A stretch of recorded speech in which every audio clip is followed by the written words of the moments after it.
We really used animation to its fullest extent. A lot of people aren't doing that these days. They're trying to keep it, reality-based. This was a cartoon show. There's a time and a place for a script-driven show. There's a time and a place for an artist-driven show, and I think SpongeBob works best because it's a cartoonist-driven show. And we got to do a lot of cartoon gags, exploited animation as much as possible. I hated pitching. It was, so it was an extra effort to I have to draw and pitch. I wouldn't let that thing in my house, even if it was potty trained. You just sit on a potty.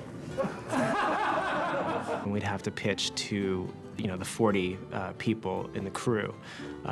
Before that, it would be, a sleepless night, just tossing and turning because I have a fear of crowds. But what would happen is the next morning I would, tons of sugar, lots of espresso, extra sugar in my Coca-Cola, run around the block, and then get in there and just try to pitch and try not to look at all the faces, and we just go through it. And hopefully you get the laughs and they don't pick up on how nervous you are. We cut wide, he turns it again, and Patrick falls off.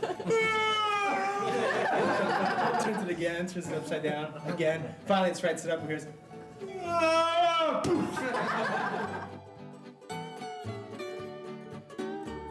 SpongeBob was really fun for, like I said, the very reason that we could come up with a lot of gags in post-production. We did a lot of Frankensteining on the show. We did a lot of cannibalizing from different takes to come up with a line just so it sounded, exactly the way they wanted it to. It was fun because it was sort of guerrilla animation, so we could just do things on the fly and add them in at the last minute if they were appropriate and, made the show funnier. Scuba diving is one of my favorite things to do. I could take my experiences underwater and, think about the different sea life and, use those things as color references. I was snorkeling or scuba diving on vacations in locations where this kind of plant life existed in the ocean.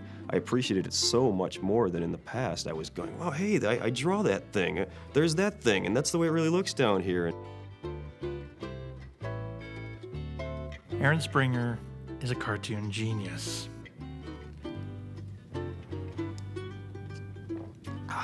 And the hardest thing about working with Aaron is that he has about 20,000 ideas for every one idea that I have. Sherm hated when I used Sharpies because it would give him a headache. So, but I think he secretly liked it. Life in a cubicle. It's sad. You think it's easy, don't you? Sit down, have a bagel maybe, some coffee, draw a few pictures, la la la la. No, it's not that simple. But it was kind of fun because you have a lot of interaction with people around you. But the problem with that is when you want to get something done and you're trying to concentrate, it just doesn't happen.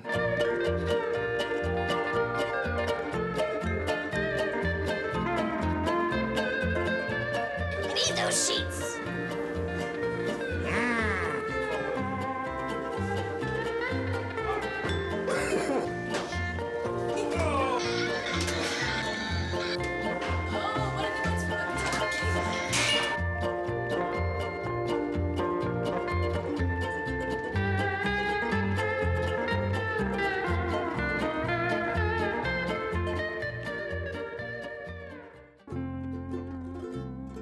Personally, first season is my favorite season of all of them. I think that,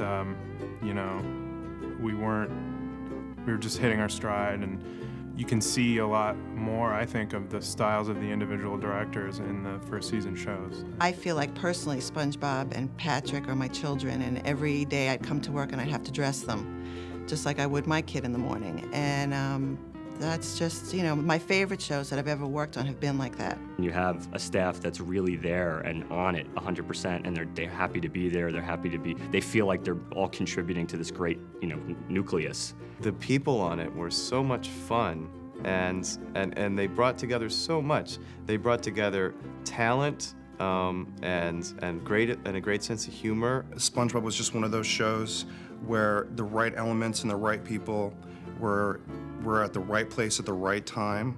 Everybody bonded really well, everyone got along great, and we were kind of like one big happy family. Those were good times. Good times.